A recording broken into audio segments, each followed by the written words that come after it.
Jean-Michel Verne, bonjour. Bonjour. Alors, Jean-Michel Verne, journaliste spécialisé dans les affaires criminelles, les mafias, le grand banditisme, depuis de très nombreuses années. Vous vous êtes intéressé il y a 2 ans à la Corse. Vous étiez déjà intéressé par le passé, mais vous avez eu la possibilité d'interroger de nombreux magistrats corses. Le livre s'appelait Juge en Corse, publié chez Robert Laffont. Et il y a peu de temps, vous avez, toujours chez Robert Laffont, sorti un nouvel ouvrage qui s'appelle Résister en Corse, qui est une série d'entretiens avec d'anciens élus, des élus, des gens qui ont des activités dans le monde associatif et aussi de simples citoyens. Peut-être la première question, c'est est-ce que vous pensez qu'il aurait été possible, et concernant vos entretiens avec des magistrats, et plus récemment concernant cette série d'entretiens avec des citoyens corses, est-ce que ce livre aurait été possible, ces 2 livres auraient-ils été possibles il y a quelques années? Je pense que ces deux livres sont le fruit d'une subtile alchimie. C'est d'une part le fait que moi j'ai des liens avec la Corse depuis une trentaine d'années et que j'ai par ailleurs dirigé en 2010 un quotidien qui s'appelait Binti Quattro, qui était un journal qui avait été lancé face à Corse Matin et où on a en quelque sorte un peu secoué le landerneau médiatique local.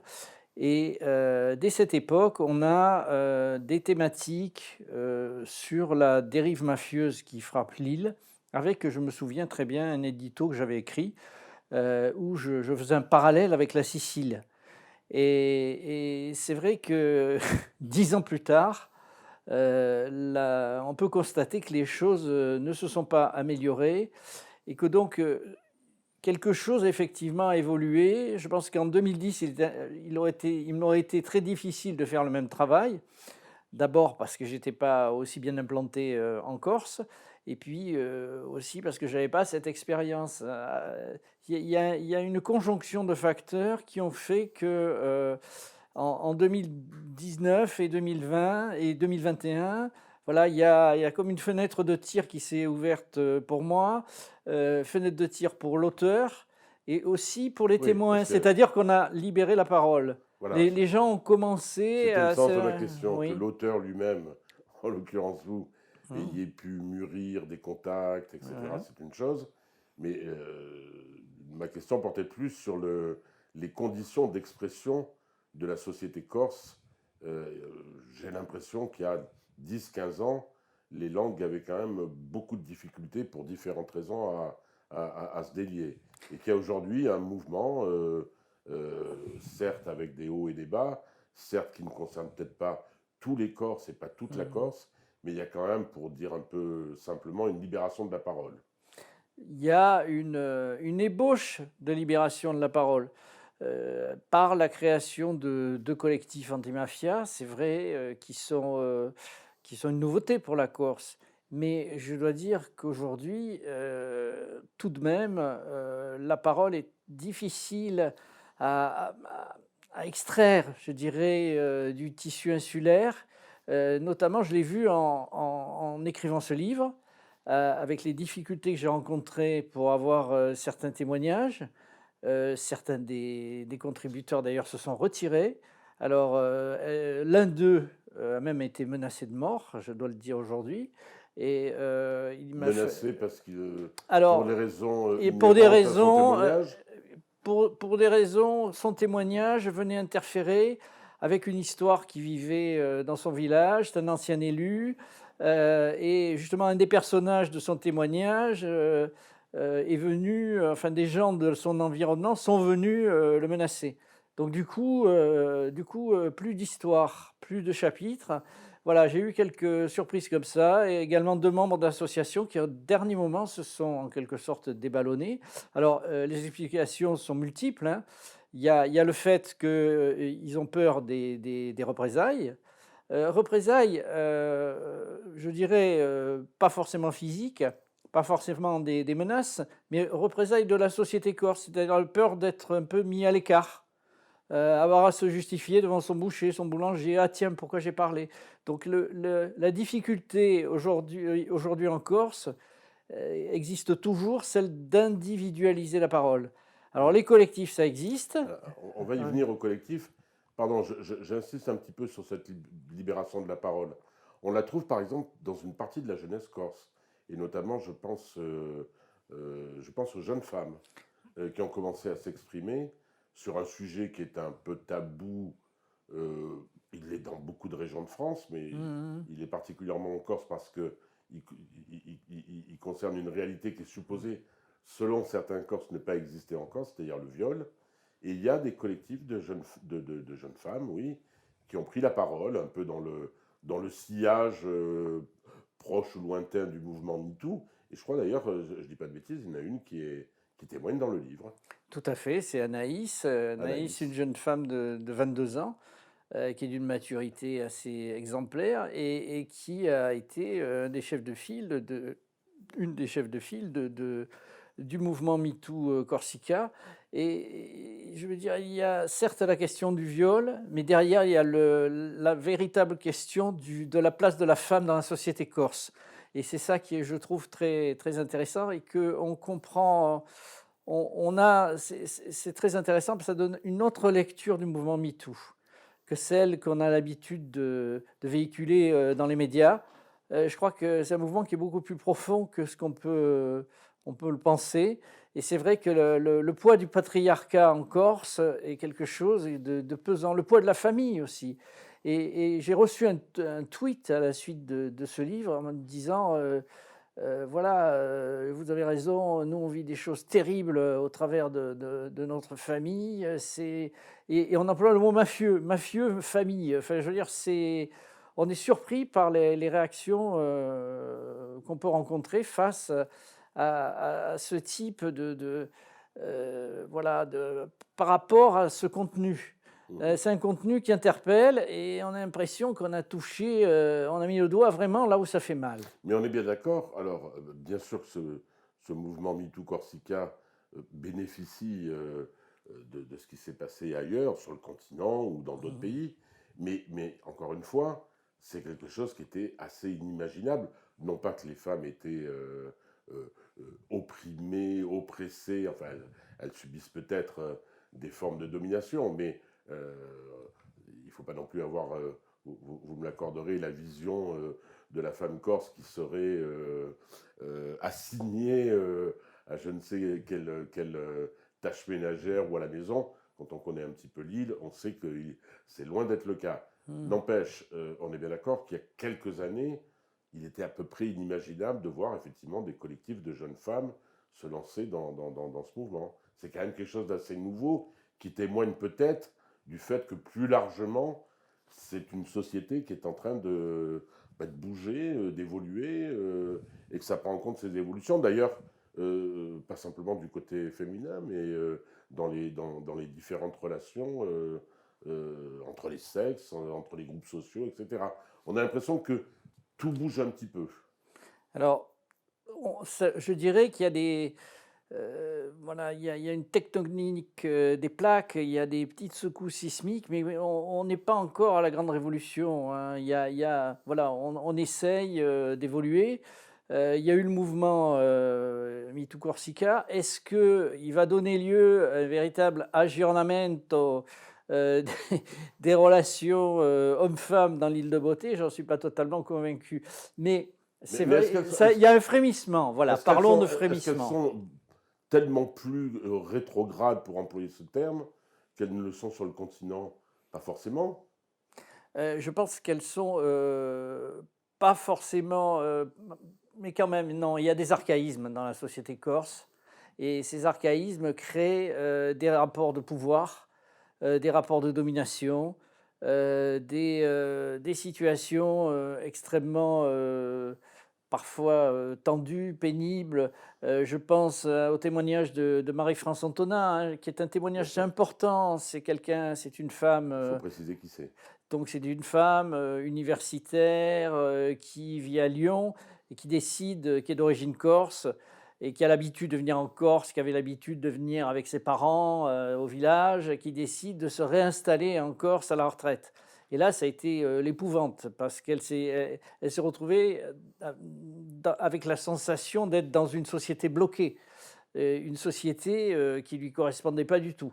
Et c'est allé très loin puisque elle est entrée en conflit avec ses frères, elle est entrée en conflit avec des gens du village. Enfin, elle s'est trouvée mal à l'aise, et tellement mal à l'aise qu'elle en est tombée malade et qu'elle est rentrée à Lyon pour reprendre ses activités.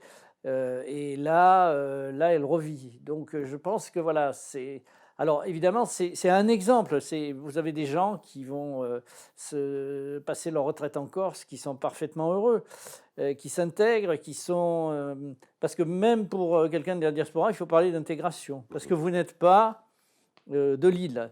Il y a des stades d'intégration. Il y a le Pinsout, il y a celui de la diaspora, il y a le Corse qui est né en Corse. Enfin, voilà, c'est toute une hiérarchie. Vous avez évoqué les collectifs anti-mafia qui se sont créés. Donc, on va revenir un petit peu, je dirais, à la genèse de cette libération de la parole, supposée ou réelle ou mitigée. Est-ce que l'assassinat de Massimo Susini devant Sapallotte a été un moment de basculement, justement? Alors, Les collectifs anti-mafia se sont créés après. Il faut peut-être rappeler rapidement, parce que l'histoire est complexe en réalité si on rentre dans le détail, qui était Massimo Susini et à quel point ça a quand même été, quelle que soit la complexité de l'histoire à l'origine de son assassinat, il faut quand même. Ça semble être un basculement. Alors, Massimo Susini est à la fois un militant nationaliste, un militant écologiste, un propriétaire, un exploitant de paillotes. Donc, c'est quelqu'un qui est multirôle, je dirais, mais qui est un peu une figure comme ça de la lutte pour la défense de l'environnement et qui est assassiné tout proche sur un chemin qui mène à Sapallotte. Et ça a été un électrochoc. Mais pour comprendre la genèse des collectifs, il faut remonter à Juge-en-Corse.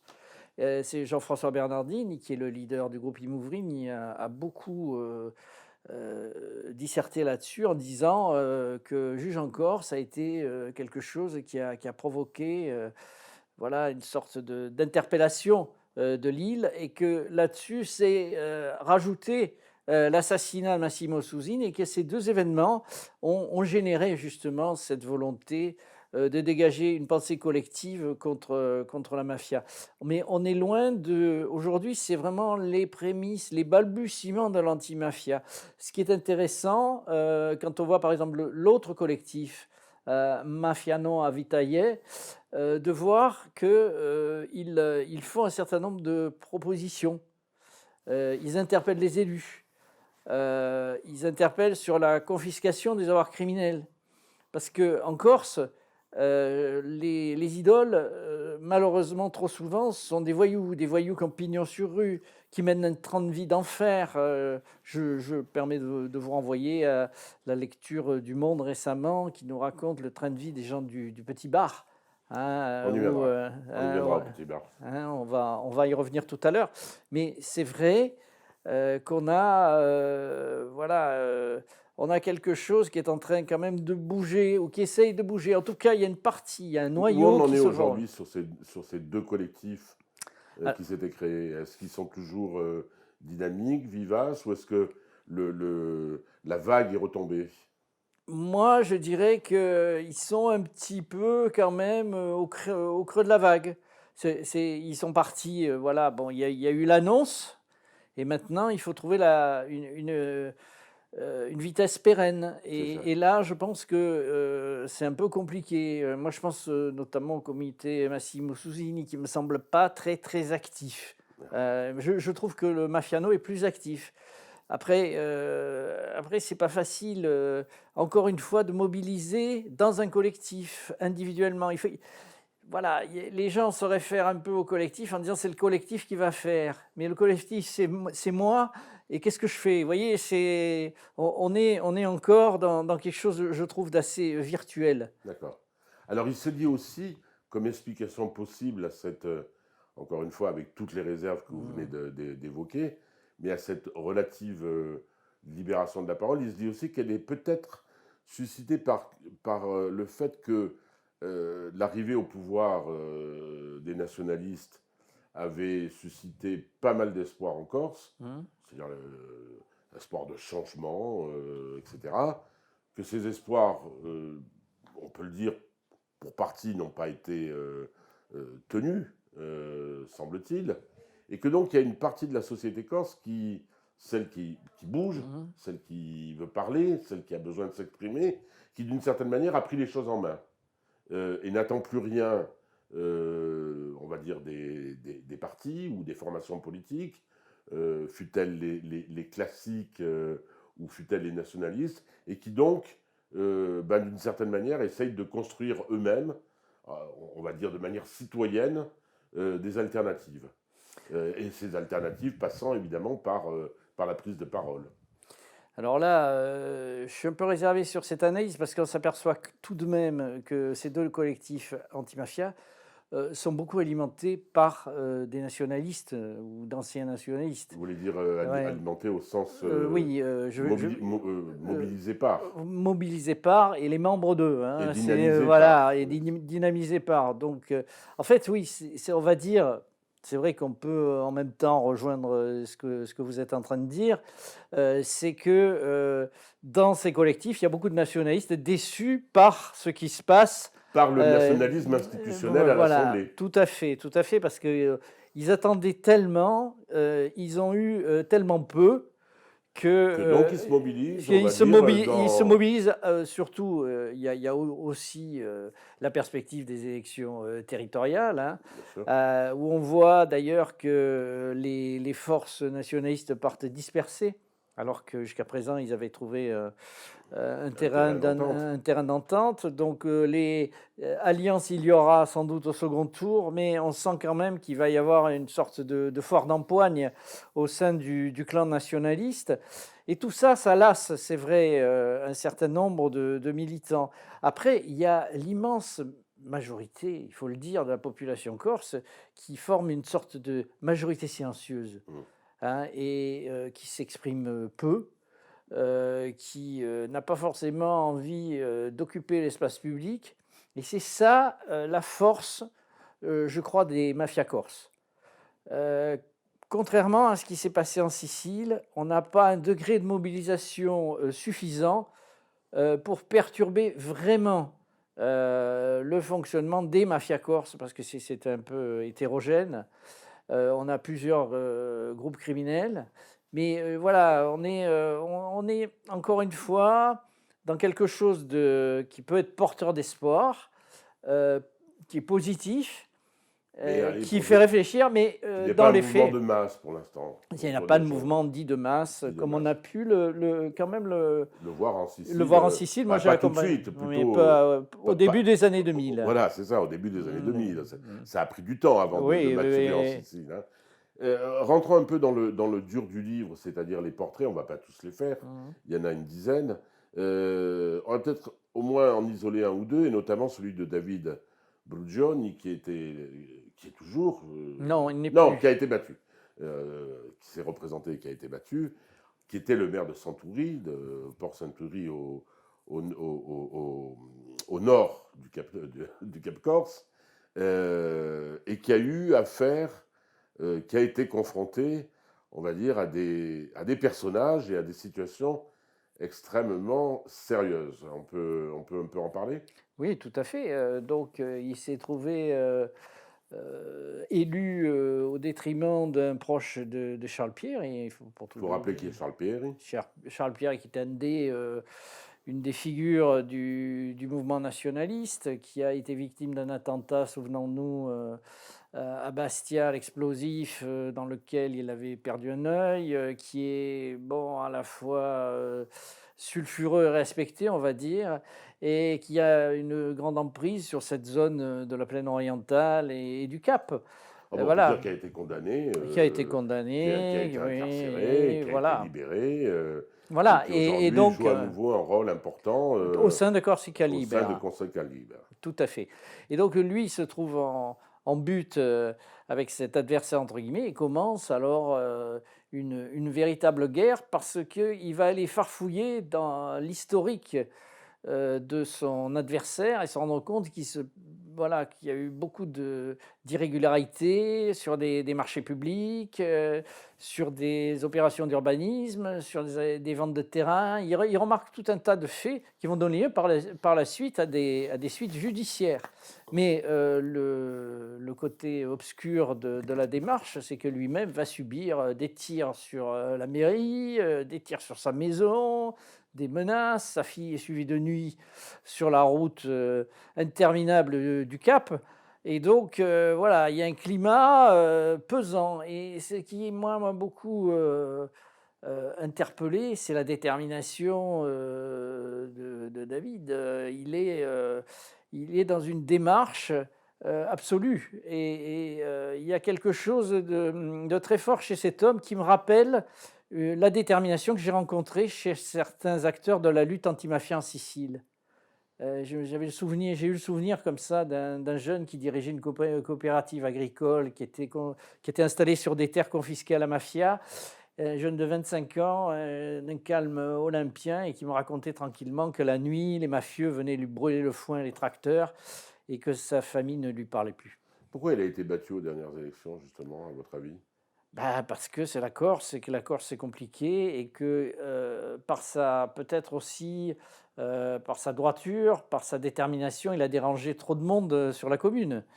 Et quand l'ayant porté comme maire contre son prédécesseur, on pensait peut-être pas qu'il allait faire tout ce qu'il a fait.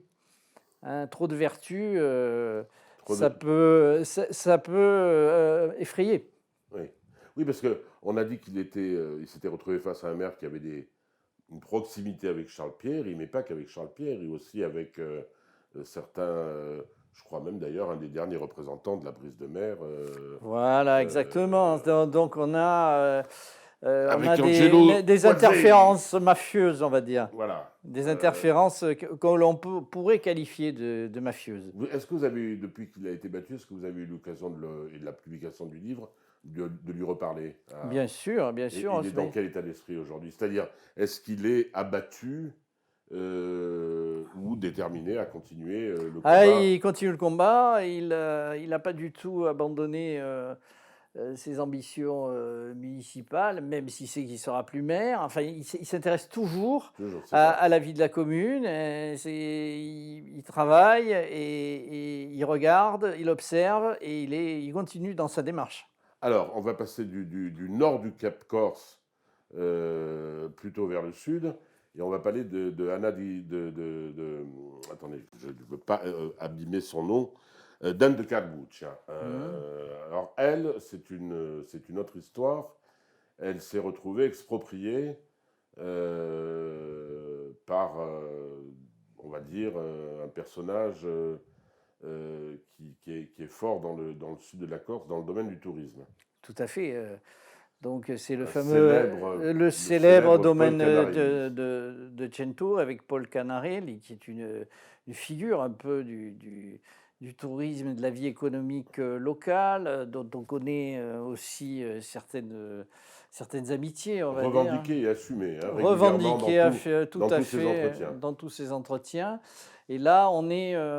Alors là, c'est une vraie histoire à la Corse, à savoir que donc Paul Canarelli est le maître, grand maître du domaine de Murtoli, Il faut et situer Tatroussé, qui le est domaine de à. Murtoli, et rappeler pourquoi ça a été porté à la célébrité médiatique en raison, Oui. même si régulièrement il explique d'ailleurs qu'il n'y a pas que ce public-là, mais le domaine est devenu célèbre en raison C'est un des domaine, VIP qui le fréquentent. c'est un domaine situé entre Sartène et Pianotoli, entre Rocapine et Pianotoli, qui est donc un ensemble d'anciennes bergeries retapées, devenues donc des habitations des logements de luxe pour touristes richissimes sur des hectares, des dizaines d'hectares de terrain. Et c'est l'endroit où c'est the place to be in estate, hein, comme on Alors, dirait. l'endroit, on peut dire que l'endroit est Oui, devenu oui. célèbre le jour où on a appris que Nicolas Sarkozy était Voilà, impliqué. voilà, tout à fait. Il y Nicolas avait Nicolas Sarkozy Sarkozy et tant d'autres, Ardisson, Non, mais Nicolas enfin on Sarkozy avait des a. attaches en Corse.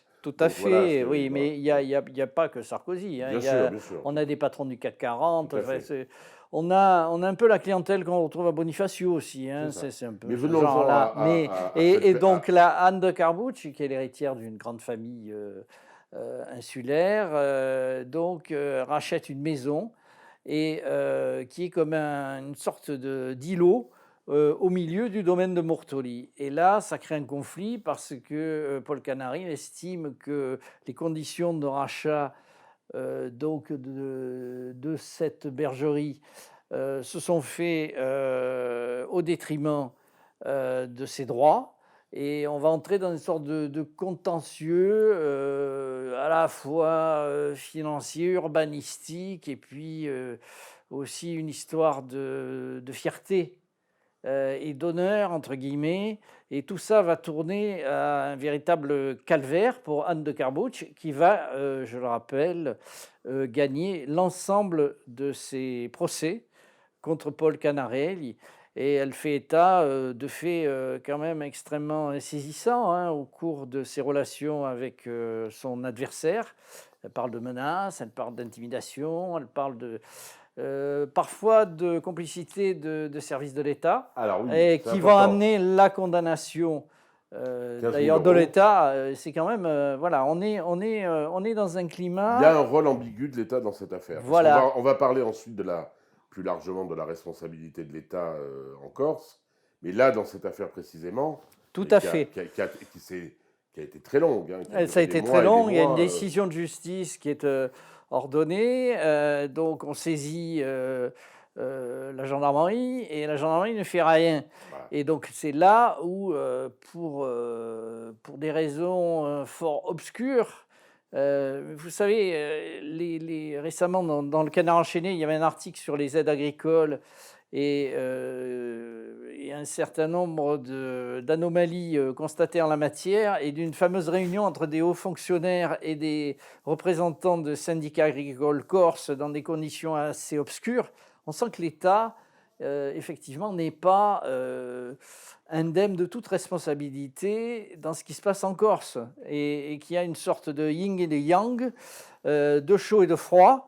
Alors quand on est dans le chaud, ça va, quand on est dans le froid, ça va pas, quoi. Et donc il y a quelque chose voilà, qui est dérangeant. Mais il y a un magistrat que vous interrogiez dans le précédent livre, juge en Corse, Philippe Toscanier, si je ne dis pas de bêtises, évoquait quasi ouvertement une forme de complicité ou de porosité entre les milieux criminels et, il faut dire les choses comme elles sont, certains représentants de l'État dans le domaine sécuritaire, Alors oui, c'est vrai que ces choses-là ont été évoquées. Alors est-ce que ce qui ont sont... existé d'ailleurs dans le passé, qui ont été identifiés. Tout Il y a à des fait. histoires qui ont...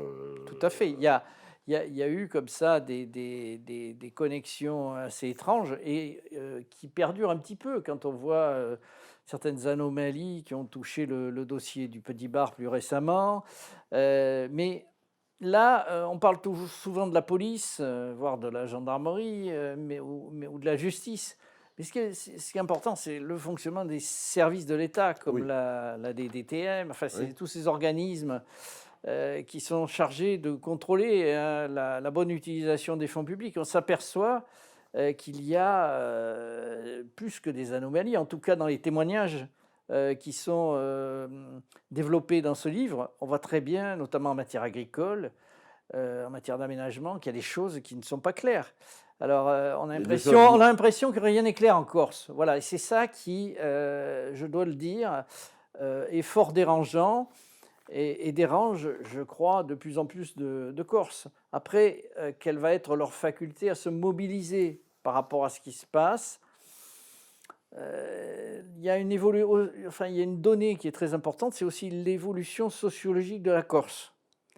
La Corse est peuplée de moins en moins de Corses. C'est-à-dire que chaque année, il y a des apports de gens qui viennent du continent, qui s'installent, qui est d'ailleurs qui renouvellent. un des grands arguments des nationalistes depuis toujours, hein, Oui, par ailleurs. et ces gens-là, souvent, votent nationalistes.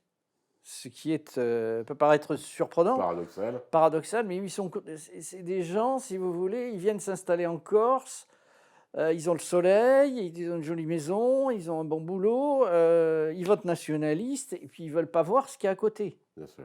Et ça c'est très dérangeant parce que ça peut fortement ralentir cette prise de conscience populaire sur la réalité de la dérive mafieuse qui mine l'île de Beauté, qui devient qui prend, je trouve, ces derniers mois, une nouvelle dimension. Alors, pour parler de mafia, pour employer le terme de mafia, il est convenu en général que la différence avec de simples organisations criminelles ou des organisations du grand banditisme, c'est ce qui caractérise une mafia, c'est la porosité entre des voyous, enfin des voyous de haut niveau, si on peut dire, et des élus, des représentants de l'État, des institutions. C'est ça qui fait une mafia.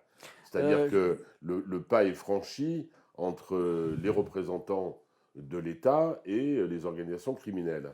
Alors, pour ça, est-ce que ces conditions aujourd'hui, et on revient un peu à la précédente question, est-ce que ces conditions, elles sont réunies aujourd'hui? Est-ce qu'on a suffisamment de documentation à travers le travail qui a été fait par les services, les différents services de police et les magistrats pour dire que ces conditions sont réunies aujourd'hui en Corse?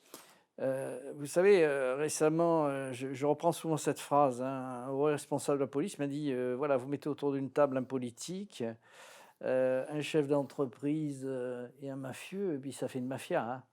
Et il ne faut pas chercher midi à 14 heures.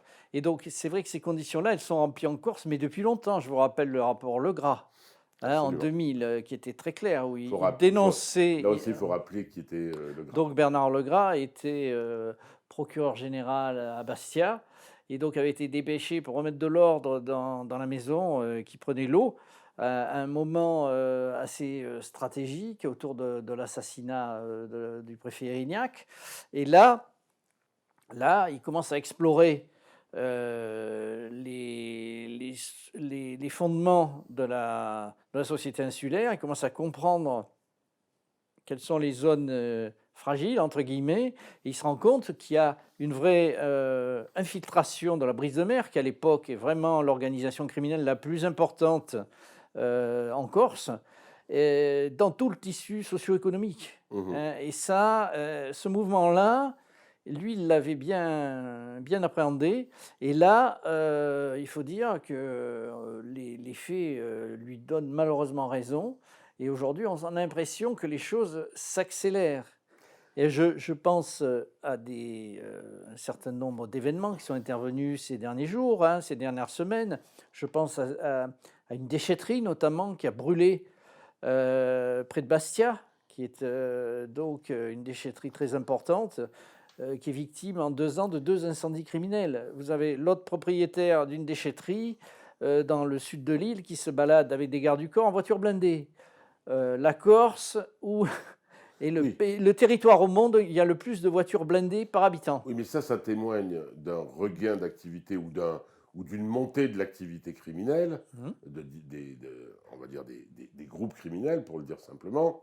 Mais si on remonte il y a quelques années en arrière, on se rappelle par exemple qu'un personnage qui a été très important dans la criminalité corse, Casanova, se promenait quasi librement en Corse, et pas d'ailleurs qu'en Corse, hein, sur le continent et dans différents endroits. Et on a pu soupçonner à cette époque-là que les services de police, pour le dire simplement, ne faisaient pas forcément leur travail. Je crois même d'ailleurs que son dossier avait momentanément disparu.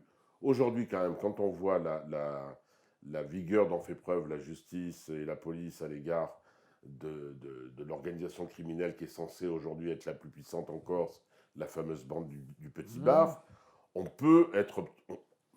N'a-t-on pas des raisons d'être optimiste et de se dire que les erreurs du passé, les dérapages du passé sont un peu derrière et il y a une prise de conscience de l'État peut-être de la nécessité de lutter frontalement et durement contre ces organisations criminelles.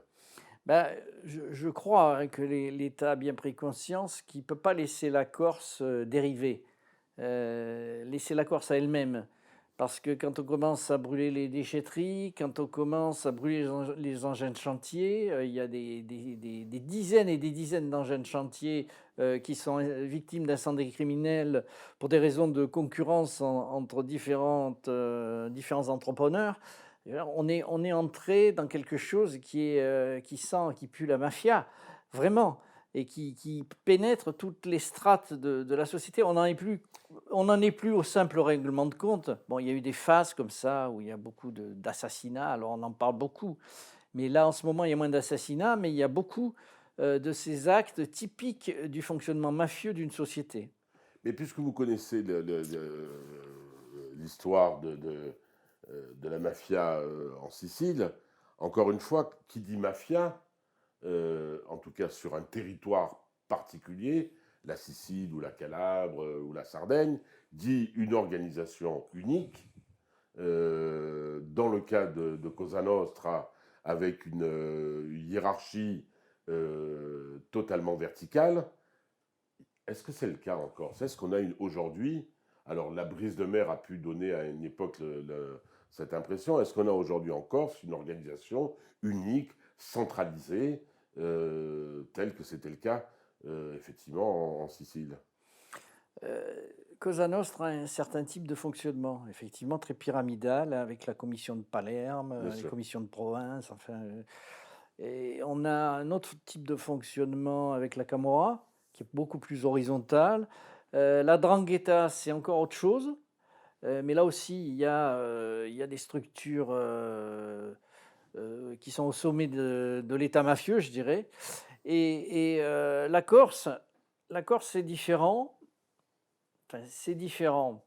Jusqu'à présent, c'était différent. C'est-à-dire qu'on avait plusieurs équipes Voilà. hein, qui se côtoyaient Celle qui, et celle qui qui était puissante dans le et nord, celle qui ça, et était qui puissante dans le sud. je dirais, étaient en concurrence, se Voilà, tiraient la bourre, hein, bien pour sûr. parler de façon un peu vulgaire. Et là, on sent autre chose qui est en train de se construire. Et ça, l'État, je crois, en a pris conscience. Et c'est pour ça il a décidé quand même d'appuyer.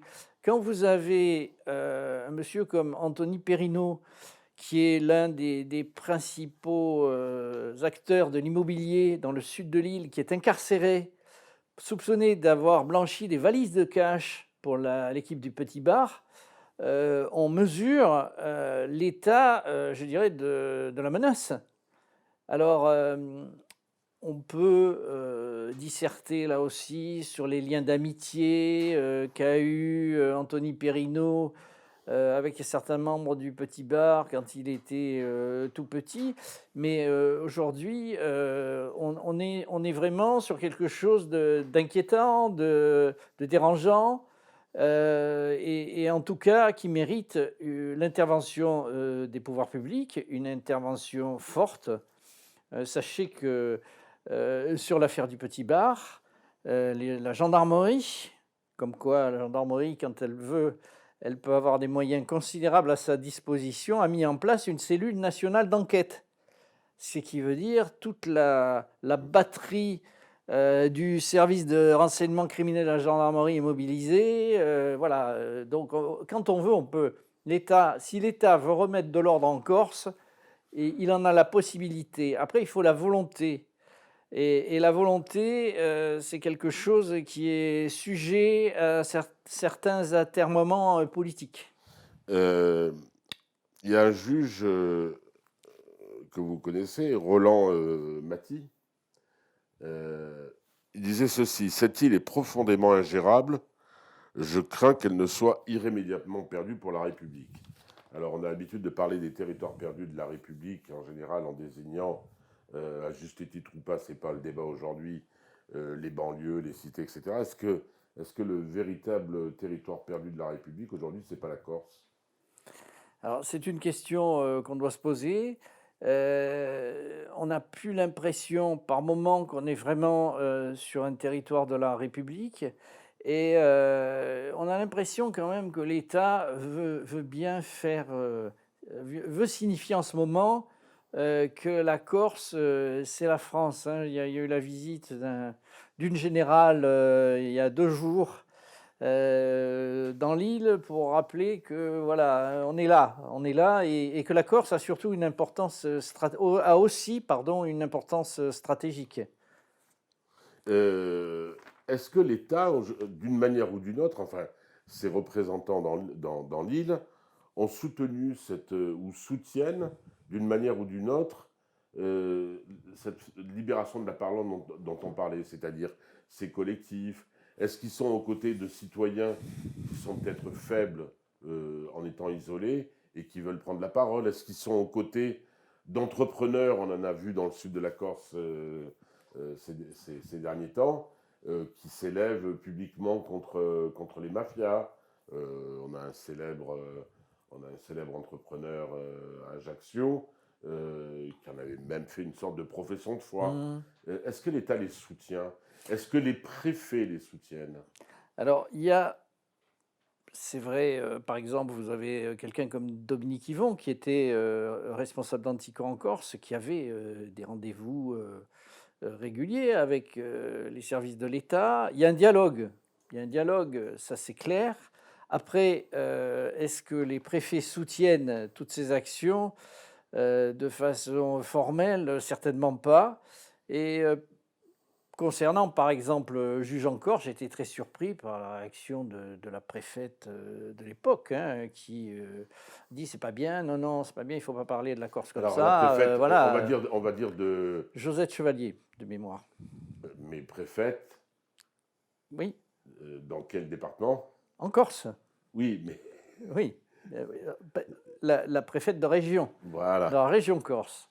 de la région Corse. Et Là, on, c'était pour bien faire préciser. bien sûr.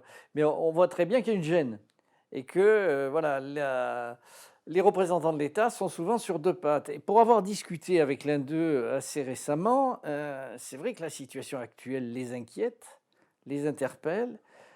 Et pas que la situation, je dirais, l'infiltration des mafias, la situation de précarité de certains en Corse. La Corse, c'est vraiment l'île des inégalités, quoi. Vous avez d'un côté une espèce d'oligarchie d'entrepreneurs et autres assez richissimes qui se gavent de la manne du tourisme. Et de l'autre, c'est une des régions les plus pauvres Bien sûr, de France. bien Il ne sûr. faut pas l'oublier. Donc voilà, cette césure est à l'origine, a eu aussi son importance dans la création, je dirais, du FLNC et de la violence clandestine.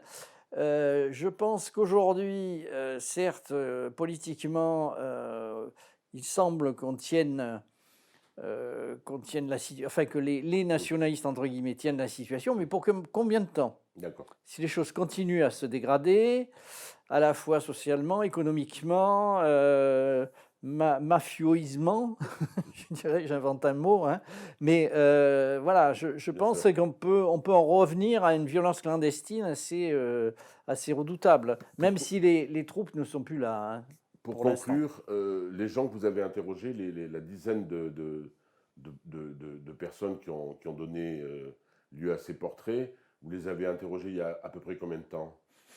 Oh, ça a En commencé. moyenne, en moyenne, hein. Ah ben, j'ai commencé, je dirais, en 2020, D'accord, hein, donc c'est publié en 2021. c'est ça. J'ai commencé fin 2019, je dirais, D'accord. voilà, hein, Est-ce que c'est des gens qui, depuis, ont formulé d'une manière ou d'une autre le regret d'apparaître dans le livre? Est-ce qu'ils ont été menacés? Ou est-ce que tous, à des titres divers, sont déterminés à continuer à parler librement? Et ça sera la conclusion. Alors, chez certains, on sent peut-être un peu de déception, je dirais. Ils sont peut-être Voilà, ils sont peut-être pas convaincus que le fait d'avoir parlé va révolutionner les choses en Corse. Peut-être ils ont cette déception-là. Mais sinon, dans l'ensemble, moi, je trouve que les témoins, ils assument, ils sont fiers de ce qu'ils ont fait. Et on est en contact régulier, hein, évidemment, je les informe de beaucoup de choses et eux m'informent aussi de beaucoup de choses. L'un d'eux, d'ailleurs, a subi un certain nombre de pressions D'accord. ces derniers jours à Ajaccio. Il m'en fait part, il m'informe, il a informé la police.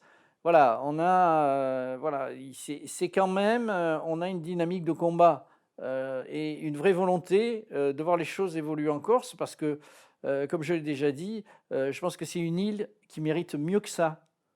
Elle est pas Il n'y a pas de déterminisme mafieux en Corse, c'est pas vrai. Bien sûr. C'est le fruit d'une situation, c'est le fruit aussi de certains archaïsmes, c'est le fruit de d'une politique parfois, erratique Et de l'État de l'État, mais et d'une voilà, certaine défaillance de l'État aussi. ou une certaine défaillance Défaillance de aussi. l'État. Ça sera On va montrer une dernière fois le livre à la caméra. Résister en Corse. Jean-Michel Verne, merci.